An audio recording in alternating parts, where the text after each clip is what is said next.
ನಮಸ್ತೆ. ನಮ್ಮಿಸ್ hobbies YouTube ಚಾನಲ್ಗೆ ಸ್ವಾಗತ ಸುಸ್ವಾಗತ. ಫ್ರೆಂಡ್ಸ್, ನಾನಿವತ್ತು ನಿಮಗೋಸ್ಕರ ಒಂದು ಸ್ಪೆಷಲ್ ಆಗಿರುವಂತಹ ವಡೆ ಮಾಡೋದು ಹೇಗೆ ಅಂತ ತಿಳಿಸ್ಕೊಡ್ತೀನಿ. ಅದಕ್ಕಿಂತ ಮೊದಲು ಯಾರೆಲ್ಲ ಹೊಸಬರು ನನ್ನ ಚಾನಲ್ನ ನೋಡ್ತಿದ್ದೀರಿ ಆದಷ್ಟು ಬೇಗ ಚಾನಲ್ನ ಸಬ್ಸ್ಕ್ರೈಬ್ ಮಾಡ್ಕೊಳ್ಳಿ. ಹಾಗೆ ಪಕ್ಕದಲ್ಲೇ ಕಾಣುವ ಬೆಲ್ ಬಟನನ್ನು ಒತ್ತಿ ಬನ್ನಿ. ನಾನಿವತ್ತು ನಿಮಗೆ ಮೊಳಕೆ ಕಟ್ಟಿರುವಂತಹ ಹೆಸರು ಕಾಳಿನಿಂದ ರುಚಿಕರವಾಗಿರುವಂಥ ಕಾಯಿ ವಡೆನ ಮಾಡೋದು ಹೇಗೆ ಅಂತ ತಿಳಿಸ್ಕೊಡ್ತೀನಿ. ತುಂಬಾ ಪೌಷ್ಟಿಕಾಂಶವನ್ನು ಹೊಂದಿರುವ ಹೆಸರು ಕಾಳನ್ನು ಉಪಯೋಗಿಸ್ಕೊಂಡು ಈ ರೀತಿ ವಡೆ ಮಾಡ್ತಾ ಇರೋದು ತುಂಬಾ ರುಚಿಯಾಗಿರುತ್ತೆ. ಇದಕ್ಕೆ ನಾನು 2 ಕಪ್ನಷ್ಟು ನೆನೆಸಿರುವಂತಹ ಹೆಸರು ಕಾಳು, ಮೊಳಕೆ ಬಂದಿದ್ದರೂ ತುಂಬಾ ಒಳ್ಳೆಯದು. 2 ಕಪ್ನಷ್ಟು ಹೆಸರು ಕಾಳಿಗೆ ನಾನು 1 ಕಪ್ನಷ್ಟು ತೆಂಗಿನಕಾಯಿ ತುರಿನ ಹಾಕ್ಕೊಳ್ತಾ ಇದ್ದೀನಿ. ಇದೆಷ್ಟನ್ನು ಒಂದು ಮಿಕ್ಸಿ ಜಾರಿಗೆ ಹಾಕ್ಕೊಂಡು ಸ್ವಲ್ಪ ನೀರನ್ನು ಸೇರಿಸ್ಕೊಂಡು ಇದನ್ನು ಗಟ್ಟಿಯಾಗಿ ರುಬ್ಕೊಳ್ಬೇಕು. ತುಂಬಾ ರುಚಿಯಾಗಿರುವಂತಹ ಒಂದು ತಿಂಡಿ ಇದು. ನೋಡಿ, ಈ ರೀತಿ ಚೆನ್ನಾಗಿ ರುಬ್ಕೊಂಡಿದ್ದೀನಿ ನಾನು. ಇದನ್ನು ಸಂಜೆಯ ಟೀ ಟೈಮಿಗೆ ಸ್ನ್ಯಾಕ್ಸ್ ಆಗಿಯೂ ಉಪಯೋಗಿಸ್ಕೊಳ್ಬೋದು, ಇಲ್ಲ ಬೆಳಗಿನ ತಿಂಡಿಗಾದರೂ ಇದು ತುಂಬಾ ರುಚಿಯಾಗಿರುತ್ತೆ.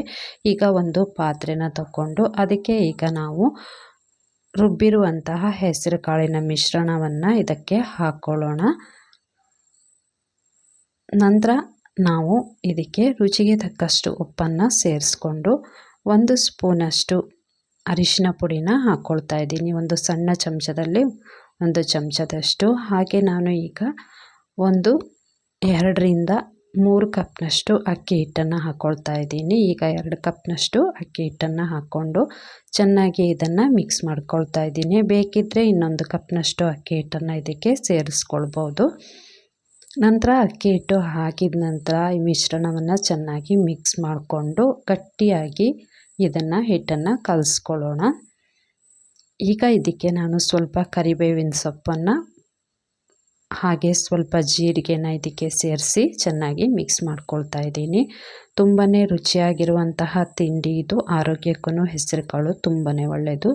ಈ ರೀತಿ ಗಟ್ಟಿಯಾಗಿ ಕಲಸಿ ಇಟ್ಕೊಂಡಿದ್ದೀನಿ.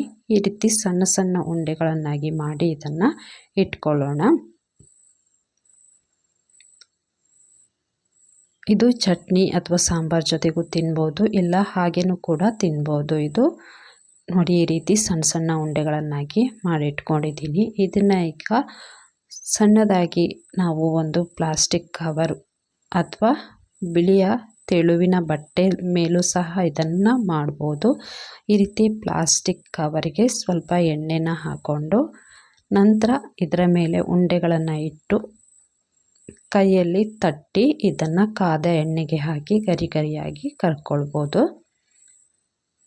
ನೋಡಿ, ನಾನು ಪ್ಲಾಸ್ಟಿಕ್ಕಿಗೆ ಸ್ವಲ್ಪ ಎಣ್ಣೆನ ಹಾಕ್ಕೊಂಡಿದ್ದೀನಿ. ಪ್ಲಾಸ್ಟಿಕ್ ಕವರಿಗೆ ನೀವು ತೆಳುವಾದ ಬಿಳಿ ಬಟ್ಟೆಯನ್ನು ಉಪಯೋಗಿಸ್ಕೊಂಡು ಮಾಡ್ಬೋದು. ಈ ರೀತಿ ಉಂಡೆಗಳನ್ನು ಪ್ಲಾಸ್ಟಿಕ್ ಹಾಳೆ ಮೇಲೆ ಇಟ್ಟು ಅಂಗೈಯಿಂದ ಇದನ್ನು ತಟ್ಟಬೇಕು. ಕೈ ಬೆರಳಿಂದ ತಟ್ಟಿದರೆ ಬೆರಳಿನ ಅಚ್ಚು ಹಾಗೆ ಬೀಳುತ್ತೆ. ಅಂಗೈಯಲ್ಲಿ ಈ ರೀತಿ ತಟ್ಟಿ ಇಟ್ಕೊಳ್ಬೇಕು. ಅದನ್ನು ಸ್ವಲ್ಪ ಉಬ್ಬಿ ಸಹ ಬರುತ್ತೆ ಅಂಗೈಯಲ್ಲಿ ತಟ್ಟಿದರೆ. ನೋಡಿ, ಈ ರೀತಿ ನಾನೆಲ್ಲ ತಟ್ಟಿ ಇಟ್ಕೊಂಡಿದ್ದೀನಿ. ತುಂಬಾ ಈಸಿಯಾಗಿ ತೆಗಿಲಿಕ್ಕೂ ಸಹ ಬರುತ್ತೆ. ನೋಡಿ, ಹರಿದು ಹೋಗಲ್ಲ. ಹೆಸರುಕಾಳು ಒಂದು ನೆನೆಸಿದ್ದು ಇದ್ದರೆ, ಅಕ್ಕಿ ಹಿಟ್ಟು ಇದ್ದರೆ ದಿಢೀರಾಗಿ ಮಾಡ್ಬೋದಾದಂತಹ ಒಂದು ರೆಸಿಪಿ ಇದು. ಈಗ ಗ್ಯಾಸ್ ಹಚ್ಚಿ ಗ್ಯಾಸ್ ಮೇಲೆ ಬಾಣಲೆನ ಇಟ್ಟು ಅದಕ್ಕೆ ಎಣ್ಣೆನ ಹಾಕಿದ್ದೀನಿ. ಎಣ್ಣೆ ಕಾದ ನಂತರ ಒಂದೊಂದಾಗಿ ವಡೆಯನ್ನು ಕರ್ಕೊಳ್ಳೋಣ. ಇಲ್ಲ ಒಂದೇ ಸರ್ತಿನೂ 2 ರಿಂದ 3 ಸಹ ಹಾಕಿ ಕರಿಬೋದು. ನಾನು ಈ ಹಿಂದೆ ಹೆಸರು ಕಾಳಿನಿಂದ ಗರಿಯಾದ